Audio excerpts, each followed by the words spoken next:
ബഹുമാന്യ സുഹൃത്തുക്കളെ, കേരളത്തിൻ്റെ അടിസ്ഥാന സൗകര്യങ്ങൾക്ക് വലിയ പങ്കാണ് കിബി വഴിയുള്ള ഫണ്ടിലൂടെ യാഥാർത്ഥ്യമാക്കാൻ കഴിഞ്ഞത്. കഴിഞ്ഞ 30 വർഷത്തെ വിവിധ ഗവൺമെൻറ്റുകളുടെ കാലഘട്ടത്തിൽ നടന്ന വിവിധ പദ്ധതികളുമായി താരതമ്യപ്പെടുത്തുമ്പോൾ അതിൻ്റെ എത്രയോ ഇരട്ടി പദ്ധതികൾ കഴിഞ്ഞ 9 വർഷത്തെ കിബി ഫണ്ടിലൂടെ യാഥാർത്ഥ്യമാക്കാൻ കഴിഞ്ഞു എന്നുള്ളതാണ് യാഥാർത്ഥ്യം. നമ്മുടെ സംസ്ഥാനത്ത് ആശുപത്രികളാണെങ്കിലും ഗവൺമെൻറ്റിൻ്റെ സ്കൂളുകളാണെങ്കിലും അതുപോലെ റോഡുകളുടെ നിർമ്മാണത്തിലാണെങ്കിലും വലിയ കുതിച്ചുചാട്ടമാണ് കിബി ഫണ്ടിൻ്റെ ഉപയോഗത്തിലൂടെ നമുക്ക് സാധിക്കാൻ കഴിഞ്ഞത്. നെടുമങ്ങാട് മണ്ഡലത്തിൽ 1500 കോടിയിലധികം രൂപയുടെ കിബി ഫണ്ട് പദ്ധതികൾ നടന്നുകൊണ്ടിരിക്കുകയാണ്. നെടുമങ്ങാട് മണ്ഡലത്തിലെ വിവിധ സ്കൂൾ കെട്ടിടങ്ങളുടെ നിർമ്മാണത്തിൽ, എല്ലാ സ്കൂൾ കെട്ടിടങ്ങളുടെയും നിർമ്മാണത്തിൽ കിബി ഫണ്ടിൻ്റെ പങ്കാളിത്തം ഉണ്ടായിട്ടുണ്ട്.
നെടുമങ്ങാട് ആശുപത്രിയുമായി ബന്ധപ്പെട്ട് ജില്ലാ ആശുപത്രിയുടെ വികസനത്തിൽ ആശുപത്രിയുടെ ചരിത്രത്തിലെ ഏറ്റവും വലിയ തുകയാണ് കിബി ഫണ്ടിലൂടെ ചെലവഴിക്കാൻ പോകുന്നത്. നെടുമങ്ങാട് മാർക്കറ്റ് നിർമ്മാണവുമായി ബന്ധപ്പെട്ട് അതുപോലെ 27 കോടിയുടെ പദ്ധതിയാണ്. നെടുമങ്ങാട് നിന്നും മംഗലപുരത്തേക്ക് പോകുന്ന റോഡ് ഏകദേശം 300 കോടിയോളം രൂപയുടെ പദ്ധതിയാണ്. നെടുമങ്ങാട് നിന്നും തിരുവനന്തപുരത്തേക്ക് വരുന്ന വഴയില പഴകുറ്റി റോഡ് അത് പൂർത്തിയാകുമ്പോൾ 1000 കോടിയോളം രൂപ അതിനുവേണ്ടി ചിലവാക്കേണ്ടി വരികയാണ്. ഇങ്ങനെ നെടുമങ്ങാട് താലൂക്കിൻ്റെ ഹൃദയഭാഗം വരുന്ന ഇത്തരം വിവിധ പദ്ധതികൾ പൂർത്തിയാക്കാനുള്ള വലിയ പരിശ്രമത്തിൽ കിബി വഹിച്ച പങ്ക് ഒരിക്കലും മറക്കാൻ കഴിയുന്ന ഒന്നല്ല.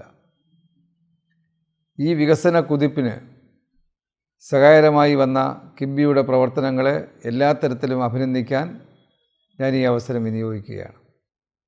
കിബിയുടെ 25ാം വാർഷികവുമായി ബന്ധപ്പെട്ട് വിവിധ പദ്ധതികളുടെ വിജയകരമായ നടത്തിപ്പിനെ സംബന്ധിച്ച് കേരളമൊട്ടാകെ അഭിമാനകരമായിട്ടാണ് ഏവരും സംസാരിക്കുന്നതും വർത്തമാനം പറയുന്നതും കേൾക്കാൻ കഴിയുന്നത്. ആ സന്തോഷകരമായിട്ടുള്ള വാക്കുകൾ കേൾക്കാൻ കഴിഞ്ഞതിൽ അഭിമാനത്തോടു കൂടി ഞാൻ എല്ലാ ആശംസകളും നേരുകയാണ്. രജത ജൂബിലിയിൽ കിഫ്ബി ഉറപ്പാക്കുന്നു ധനലഭ്യത, ഗുണനിലവാരം, സമയക്രമം.